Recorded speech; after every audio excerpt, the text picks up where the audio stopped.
High-tech uylarga krashinli fasadlardan tavsiya qilishga uyalamiz.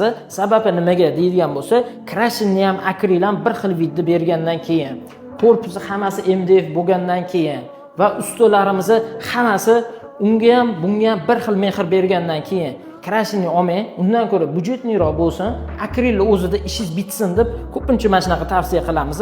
Bu xonadonimizda ham 370 ga 4,5 metrga oshxona mebel yasab berdik. Patologga ham ko'rsanglar, lepkalarni bizani mebelga qarab turib qilib berishdi. Uning uchun biz kelamiz, razmer beramiz.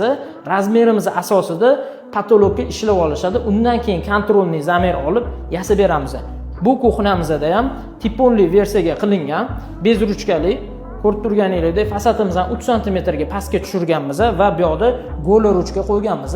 Go'la ruchka desak, mijozlar bir xil tushunishmaydi. Go'la ruchka mana shu qo'l kiradigan ruchkani go'la deb ataymiz va bu yoqda posudomoyka qo'ydirilgan. Mebeldan ekonom qilingan narsalarni yaxshi narsalarga, yaxshi texnikaga pul ishlatganlar. Bu yoq tarafda kir moshinaga ham qo'yilgan. Bu kir moshina oddiy kir moshinadan stroyniy bo'lgani uchun nisbatan qimmat bo'ladi. Va bu yoq taraflarimizda ham ko'rib turganingizdek, холодильник, duxovka, mikrovolnovka, bu yoq tarafimizda открытый servant formatida ishlov berilgan. Bu yoq tarafimizda kotelniy zonani shkaf qilib yopib berganmiz. Mijozimizning xohishlariga binoan chuqurroq bo'lsin deganlar, o'sha narsani qilib berganmiz.